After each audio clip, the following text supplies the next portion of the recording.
Hey everybody, I'm here today to show you how to make a jewelry stand. Now this jewelry stand can be made out of very cheap materials and it will hold a lot of jewelry. So what I have here is these are 2x4s right here, and these are cut to 6 feet each. So each of these vertical 2x4s right here is cut to be 6 feet. And I have a whole bunch of cut pieces of 2x4s over here, and each of these is cut to be 12 inches each. So we're going to start off by making the frame for the jewelry stand. And these are my dimensions, the ones that I have used, but you can, alter them and make a jewelry stand that suits your specific needs. So you can take these dimensions and change them. So to make the frame, we are going to take these two 6 feet 2x4s right there, and I spread them out to be 12 inches apart. And I am going to take one 12-inch section and I'm going to screw it on the top, just like that, and another 12-inch section, just like this, and I'm going to screw it on the bottom. So I am going to now screw those two 12-inch pieces of 2x4 into the 6 feet pieces of 2x4, and that will be basically the frame. Alright, now that I have screwed together those pieces of 2x4, you can see that the frame is right here. And now I will be taking these other pieces of 2x4 that have been cut to be 12 inches each, and I will be putting them along the front of the frame. Now, not only will this reinforce the frame and reinforce the structure, but it will also give me a place to put the hooks and any other pieces of hardware that will be used to actually hang the jewelry.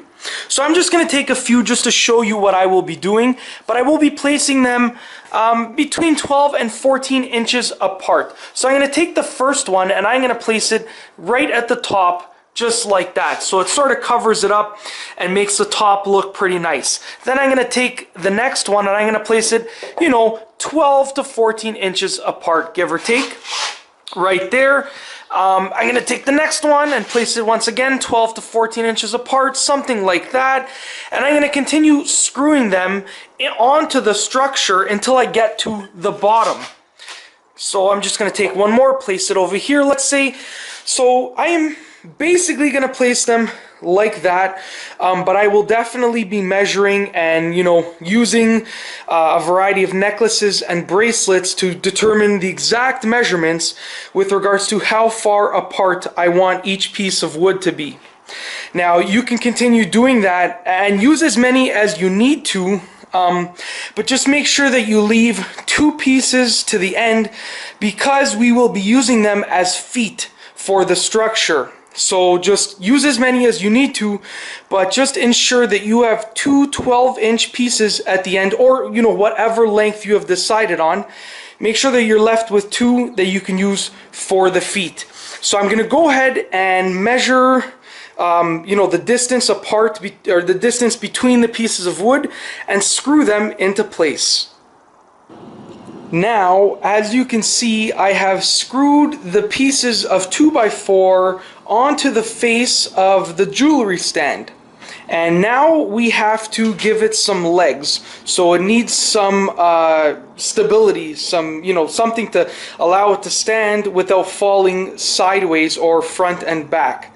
So what I'm going to do is I'm going to use these 2 pieces of 2x4 that have been cut to be 12 inches each. I'm going to use them as the legs. So I'm going to take this jewelry stand right here and I'm going to turn it on its side, just like that. So now we're looking at it on its side. And I'm going to take these, I'm going to screw one of these in, just like that, right there. And I'm going to make sure it's centered. So that's going to be one of the feet. And then I'm going to take the other one and I'm going to screw it in on the opposite side, just like that. So those will be the feet. So I'm going to take these 2 pieces of 2x4 that have been cut to be 12 inches each, and I'm going to screw them in just like that to be the feet. I have screwed in the legs right now, and it seems sturdy. I put 4 screws in each of the legs just to sort of reinforce the legs onto the structure. So now I'm gonna lift up the jewelry stand and just ensure that it is sturdy.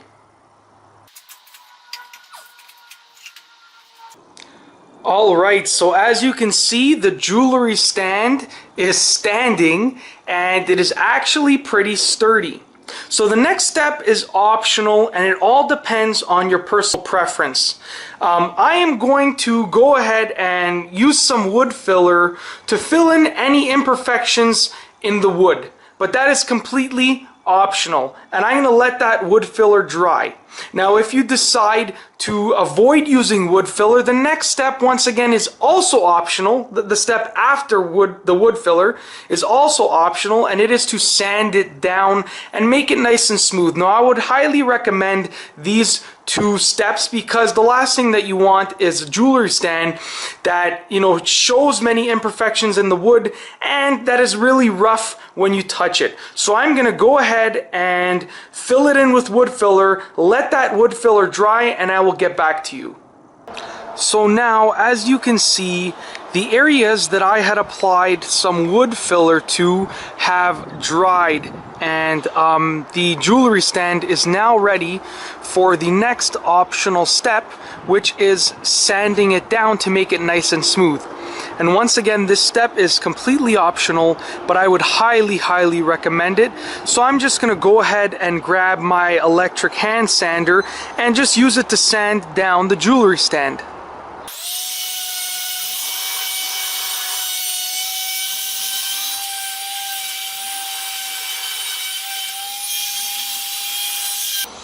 Alright, so now that I have finished sanding the jewelry stand, it is time to paint it.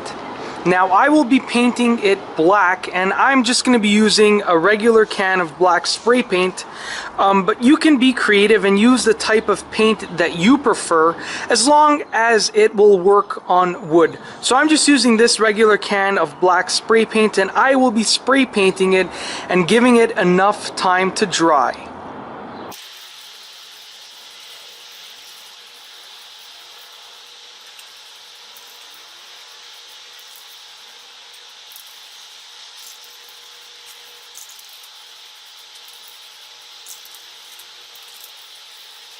So now that the black paint has dried, I can put the hardware on the jewelry stand. So I have many little hooks just like these, and I'm going to be screwing these into the various pieces of wood on the jewelry stand, and I'm gonna put them on the pieces of wood in sort of a staggered pattern.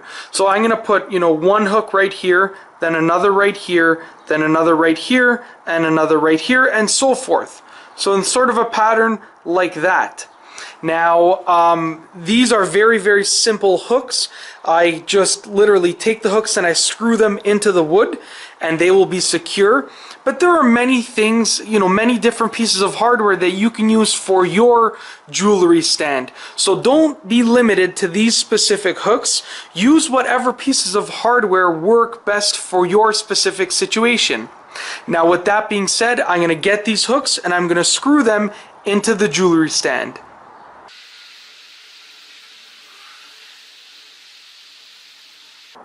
So as you can see, I have screwed in all of the hooks in a staggered pattern, and I have used the same pattern with the hooks on each of the pieces of wood.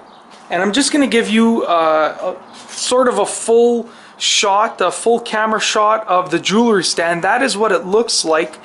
And you know what? It is a cheap, simple, do-it-yourself solution when you are looking for something to hang your jewelry on. And as you can see, you can customize it. You can put more boards, you can put fewer boards, you can use all different types of hardware. You can completely customize this jewelry stand to fit your specific needs, and it is relatively easy to make. And that's all I have for you today. Thanks for watching.